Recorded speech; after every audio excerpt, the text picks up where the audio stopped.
சந்தோஷ், இன்னும் நிறைய இருக்கு. டைவர்ஸ்ல விருப்பம் இல்லைங்கிற என்னோட அப்ஜெக்ஷன், கோர்ட்டு விசாரணை, அப்புறம் செட்டில்மெண்ட்னு இன்னும் ரொம்ப தூரம் போகணுமே. ஆமாம் ஆமாம், நீ ரொம்ப தூரம் போகணும். ஏன்னா நீங்கள் இந்த நேரம் உங்கள் வீட்டுக்கு போக முடியாது, உன்னை சேர்த்துக்க மாட்டாங்க. தெரியும்ல? தெரியும். அந்த அளவுக்கு நீங்க அவங்க கிட்ட நல்லவராட்டம் நடிச்சு என்ன கெட்டவளாக்கிட்டீங்க. அதுக்கு என்ன பண்ணுறது? சரி, நீ இந்த வீட்டில் இருக்க முடியாது, உங்கள் வீட்டுக்கும் போக முடியாது. எங்கே போவ? பாவம்ல. தான் ஆடாட்டியும் தான் சத ஆடுன்னு சொல்லுவாங்க. தாலி கட்டின பொண்டாட்டியாச்சே, அதான் பரிதாபப்படுறீங்க. அதெல்லாம் ஒன்றும் கிடையாது. இங்கே பாரு, நீ தேவையில்ல ரொம்ப காம்ப்ளிகேட் பண்ணிக்கிற. Very simple. எனக்கு பிடிச்ச மாதிரி நடந்துக்கோ, எல்லாம் சால்வ் ஆகிடும்.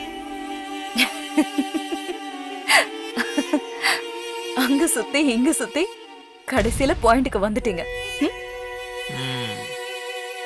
பாரதிய அடையணும், அந்த ஒரே ஒரு நோக்கத்துக்காக தான் என் கழுத்துல தாலி கட்டியிருக்கீங்க.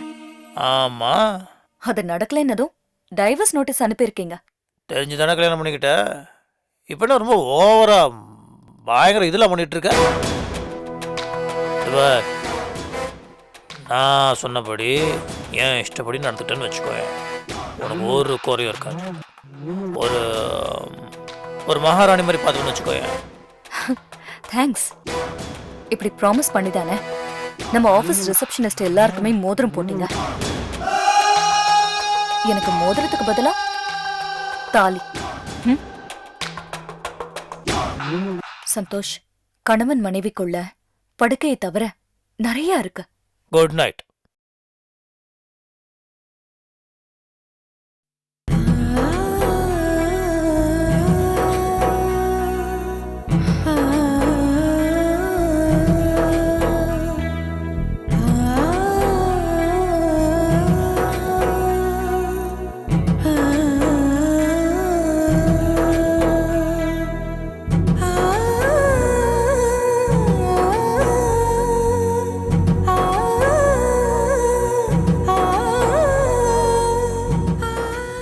இந்த டைவர்ஸ் பிளாக்மெயில் உங்க ஐடியாவா இல்ல யாராவது சொல்லி கொடுத்து செய்றீங்களான்னு எனக்கு சந்தேகம். என்ன கரெக்ட் தானே? தூங்கி ரொம்ப நேரம் ஆச்சு.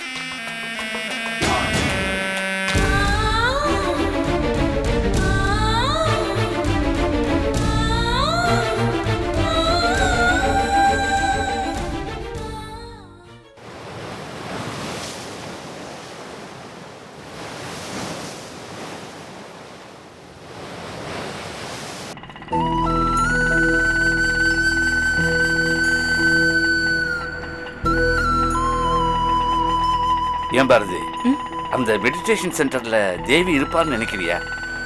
ஒரு வேளை இருக்கலாம், இல்ல அவ எங்க இருக்காங்கிற தகவலாவது கிடைக்கலாம். ஆமா, அந்த மெடிடேஷன் சென்டர்ல விசாரிக்கணும்னு உனக்கு எப்படி தோணுச்சு? அங்கிள், அஜித் தேஜா வந்துட்டு போனதுக்கு அப்புறம் தேவி நிஜமாவே அவளை மாத்திக்கணும்னு நினைச்சா. மெடிடேஷன் சென்டருக்கு போகவும் ஆரம்பிச்சா. தினமும் பயிற்சியெல்லாம் கூட பண்ணா. அந்த சமயத்துல தான் சந்தோஷ் அவகிட்ட உண்மையெல்லாம் சொல்லி அவ பழையபடி கோவக்காரியாகி வீட்டை விட்டு போயிட்டா. எங்க போயிருப்பான்னு நாமளும் எல்லா இடமும் தேடி பார்த்துட்டோம். நேத்து அவ ரூம்ல பிருந்தாவனம் தியான மையம் பத்தின நோட்டீஸ பார்த்ததும் எனக்கு ஸ்ட்ரைக் ஆச்சு. இப்போ ரீசெண்டா அவ போயிட்டு வந்தது அந்த மெடிடேஷன் சென்டருக்கு தான். அதனாலதான் அங்க போய் விசாரிக்கலான்னு உங்களை வர சொன்னேன். ஒரு கல்ல விட்டறிஞ்சு பாக்குற பட்டா பாக்கியம். ஆனா பாரதி, இவ்வளவு நடந்ததுக்கு அப்புறமும் தேவியை தேடணும், அவளை வீட்டில் கொண்டு சேர்க்கணும்னு நினைக்கிறியே, உன்னை ரொம்ப பாராட்டுறேம்மா. புரியல? அதாம்மா, சந்தோஷ் உனக்கு டைவர்ஸ் நோட்டீஸ் அனுப்பிச்ச அப்புறமும் அந்த குடும்பத்தில் உறுதியா உன்னை நினைக்கிறியே, அதை சொன்னேன். அங்கிள், சந்தோஷ் மனப்பூர்வமா டைவர்ஸ் நோட்டீஸ் அனுப்பியிருப்பாருன்னு நீங்க நினைக்கிறீங்களா? அது ஒரு தந்திரம். சும்மா என்ன மிரட்டி பாக்குறாரு, அவ்வளவுதான். நீ ரொம்ப சாதாரணமாக எடுத்துக்கிற. ஆனால் சிதம்பரம் தன் குடும்பத்தில் இப்படி நடந்துடுச்சேன்னு நினச்சி ரொம்ப ஃபீல் பண்ணுறான். பாரதி, நீ தான் கொஞ்சம் விட்டு கொடுத்து போய. என்னை தப்பா எடுத்துக்காத. நீ எனக்கு பொண்ணு மாதிரி. as a well wisher தான் இதை சொல்றேன். அங்கிள், நீங்களும் சரி, சிதம்பரம் அம்மாவும் சரி, இப்போ இன்னைக்கு பிரசண்ட்டை பத்தி மட்டுமே நீங்க பாக்குறீங்க. நான் நல்லா இருக்கணும், எனக்கு எந்த பாதிப்பும் வந்துடக்கூடாதுங்கிற பயமும் உங்களுக்கு இருக்கு. அதனாலதான் சந்தோஷ் விருப்பப்படி உடனே என்ன நடந்துக்க சொல்றீங்க. ஆனா நான் எதிர்காலத்தை பத்தியும் யோசிக்கிறேன். சந்தோஷம் நிரந்தரமா நல்லவர் ஆக்கணுங்கிறது தான் என்னோட குறிக்கோள். அதுக்கு இப்ப அவர் மிரட்டலுக்கு பயந்து நான் பணிஞ்சு போகாம இருக்கிறது தான் நல்லது. இப்போ எதுவும் கைவிட்டு போகல. மாமாவும் நீங்களும் தயவு செஞ்சு எதுக்கும் கவலைப்படாதீங்க. அது சரி, உங்ககிட்ட பேசி ஜெயிக்க முடியுமா?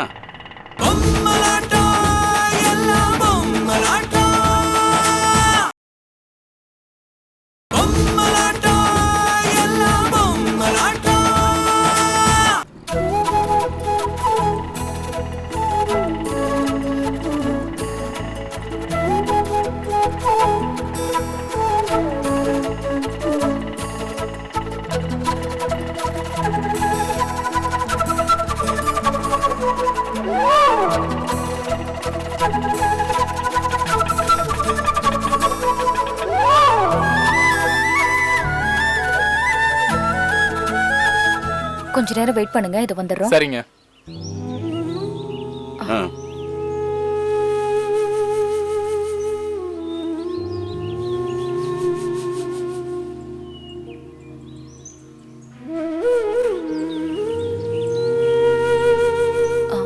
எக்ஸ்கியூஸ் மீ சார், இந்த ஆசிரமத்தை நடத்துறாரே குருஜி, நாங்க அவரை பார்க்கணும். அப்படியா? என் கூடவே வாங்க, நான் அவர்கிட்ட சொல்றேன். வாங்க.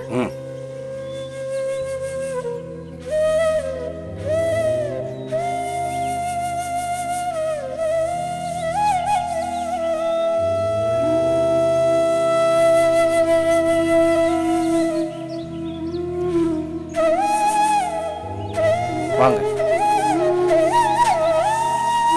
இப்படி உட்காருங்க, அமைதியா இருங்க. நான் போய் குருஜி கிட்ட சொல்றேன்.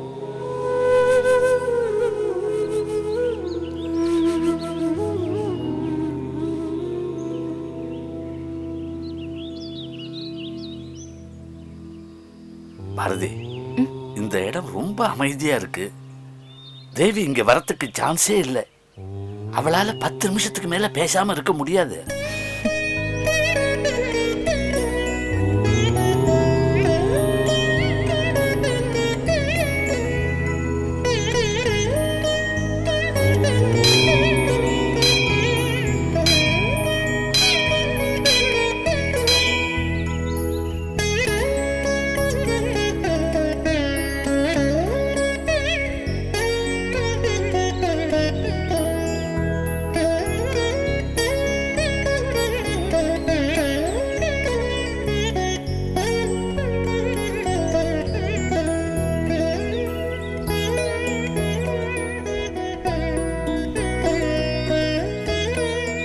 குருஜி உங்களை கூப்பிடுறாரு.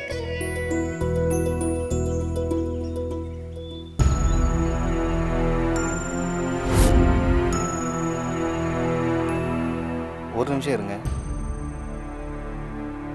குருஜி, அவங்கள கூப்பிட்டு வந்துட்டேன். வாங்க.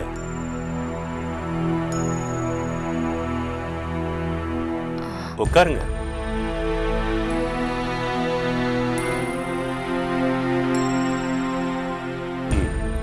சொல்லுங்கம்மா, என்ன விஷயம்?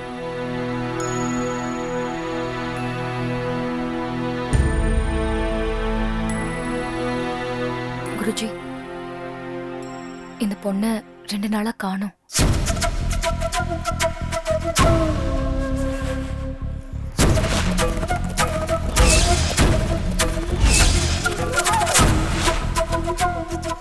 இந்த பொண்ணு உங்களுக்கு என்ன வேணும்?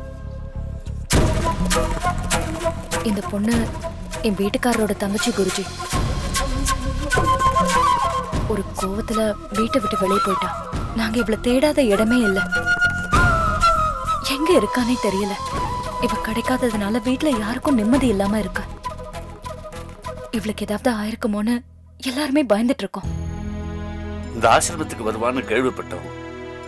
அதான் அவளை தேடிக்கிட்டு இங்க வந்தோம். ஆம்பளை பையனா இருந்தா பரவாயில்ல, எப்படியோ பொழைச்சுப்பான்னு விட்டுடலாம். பெண் குழந்தை, அவளை நினைச்சு மனசு என்னெல்லாமோ கற்பனை பண்ணிக்குது. இங்க வந்தாங்களா அவங்க? நீங்க பயப்படுற மாதிரி எதுவும் அவளுக்கு நடக்காது. அவசரமா தப்பான முடிவு எடுக்கிற பொண்ணு இல்ல அவ. அவ கேரக்டருக்கு தற்கொலைங்கிறத நினைச்சு கூட பார்க்க மாட்டா. தேவிய பொறுத்த வரைக்கும் உலகத்துல யாருமே முக்கியம் இல்ல, தான் தான் முக்கியம்னு நினைக்கிற பொண்ணு அவ. இப்படி ஒரு சுயநலமான பொண்ணை நான் பார்த்ததே இல்லை. தானா உங்க வீட்டை தேடி வருவா. நீங்க பயப்படாம கிளம்புங்க. அவளை காணாம வீட்டுல எல்லாரும் டென்ஷனா இருக்கும். அவ கிடைச்சாலும் உங்களுக்கு டென்ஷன் தானே. அவளோட கிளாஸ்மேட் ஒருத்தி இருக்கா, பிரியான்னு பேரு. அவ தான் தேவியை இங்க கூட்டிட்டு வந்தா. அவளோட அட்ரஸ தர சொல்றேன், போய் பாருங்க. தேவி எங்க இருக்காங்கிற தகவல் உங்களுக்கு கிடைக்கலாம். பிரியா அடக்கமான பொண்ணு, ரொம்ப நல்லவ. நிச்சயமா உங்களுக்கு உதவி பண்ணுவா. இங்க வாப்பா. சொல்லுங்க. அடையார்ல இருந்து வருவாளே பிரியா, ஆமா. அவளோட அட்ரஸை இவங்க கிட்ட கொடுத்தாங்க. சரிங்க குருஜி. ரொம்ப நன்றி குருஜி. எல்லாம் அவன் செயல். நல்லதே நடக்கும். போயிட்டு வாங்க. நீங்க வாங்க.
வேற பண்ணி வச்சிருக்கேன், எங்க போட்டிருப்பேன்?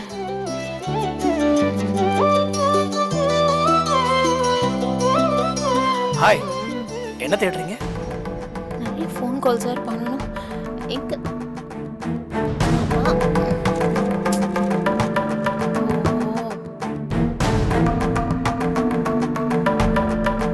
இதான் உங்க ஃபோன்? ஓகே, முதல்ல ஆன் பண்ணி வைக்கணும். ஏய், ரூம்ல phone. Okay. Hi Madhan. Hi Priya. அப்பா வெளிய போயிருக்காங்க. தெரியும், ஃபோன்ல Okay, பேசிட்டேன். வெயிட் பண்ண சரி. சொல்லிருக்காரு. ஓகே. ஏய், ஃபோன் எங்க கிடைச்சது? அதோ இங்க தான், இந்த புக்கு கீழே இருந்துச்சு.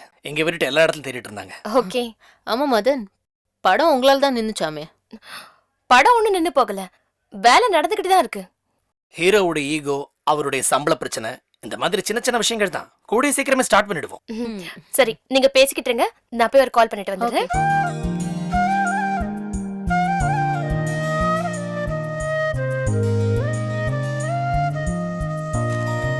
ஏன் மதன், படத்தை நீங்க ஏன் ஒரு இங்கிலீஷ் படம் லெவல்ல எடுக்க மாட்டேங்கிறீங்க? எல்லாமே லோக்கலா இருக்கு. இங்கிலீஷ் படத்துக்கெல்லாம் இன்டர்நேஷனல் மார்க்கெட் இருக்குங்க. பல 100 கோடி பேர் பார்ப்பாங்க. அதனால எவ்வளவு காசு போட்டாலும் போட்ட பணத்தை எடுத்துட முடியும். ஆனா தமிழ் படம் அப்படி கிடையாது. நமக்கு இருக்கிறது சின்ன மார்க்கெட். அதனால ஏகப்பட்ட கட்டுப்பாடுகளோட தான் படம் பண்ண வேண்டியிருக்கு. அப்பா, எல்லாரும் இதே சாக்கியே சொல்லுங்க. ஆமா, உங்க பட கதை என்ன? லவ் தானா?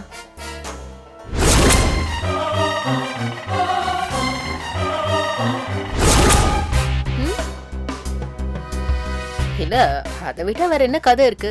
அதான் கேட்டேன். அது எப்படி லவ் தானான்னு கேக்குறீங்க? ஒரு சில முகங்களை பார்த்தாலே லவ் ஃபெயிலியர்னு தெரிஞ்சிடும்.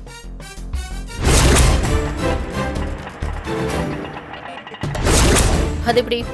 உங்க சொந்த கதையை தான் படத்துல சொல்ல போறீங்களா?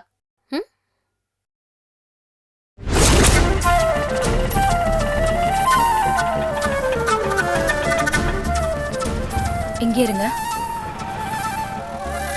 எக்ஸ்கியூஸ் மீ, ப்ரொடியூசர் ஜெயபிரகாஷ் வீடு இந்த பக்கம். இந்த பக்கமா? ஆமா, இந்த பக்கம். Thank you sir. அப்படி போங்க. ஆ ஆ.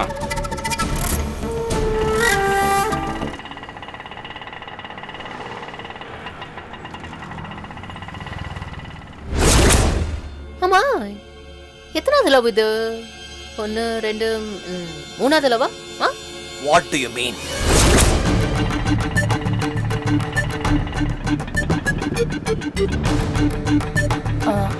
அண்ணே, ஆ இந்த ஜெயபிரகாஷ்னு ப்ரொடியூசர் இருக்காரே, அவர் வீடு எங்க தெரியுமா? இந்த லெஃப்ட்ல போங்க. இந்த லெஃப்ட்லயா? ஆமா. தேங்க்ஸ்ண்ணே. லெஃப்ட்ல போகணும். ஸ்ட்ரைட்டா போய் லெஃப்ட். வர லெஃப்ட் தான். என்ன பேசுறீங்க? இல்ல, கதையில படத்துல எத்தனாவது லவ்னு கேட்டேன். படம் ரிலீஸ் ஆகும், பார்த்து தெரிஞ்சுக்கங்க. அது இல்ல சார், இந்த லவ் ஃபெயிலியர் எப்படி? அவங்க விட்டுட்டு போயிட்டாங்களா இல்ல நீங்க விட்டுட்டு ஓடி வந்துட்டீங்களா? ஒரு மணி பாட்டுங்க கேட்கலாம். அம்மா, ப்ரொடியூசர் ஜேபி சார் வீடு எங்க இருக்குன்னு தெரியுமா? அது இந்த பக்கம் தானே நினைக்கிறேன்ப்பா. அந்த பக்கமா? போப்பா. நேரா போங்க. இப்ப என்ன உங்க பிரச்சனை? இல்ல சார், நான் உங்க லவ் பத்தி கேட்டேன், எப்படி ஃபெயிலியர் ஆச்சுன்னு கேட்டேன். That's all. லுக், அத நான் சொன்னாலும் உங்களால புரிஞ்சுக்க முடியாது.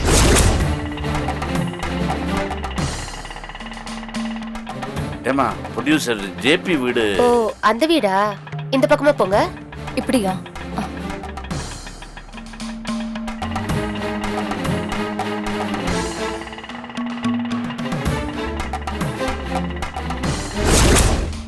என்ன டைரக்டர் நீங்க? ஒரு ரசிகை இன்ட்ரெஸ்டா கேட்கும்போது உங்க ரியல் லைஃப் லவ்வையும் சொல்ல மாட்டேங்கிறீங்க, கதையில இருக்கிற லவ்வையும் சொல்ல மாட்டேங்கிறீங்க.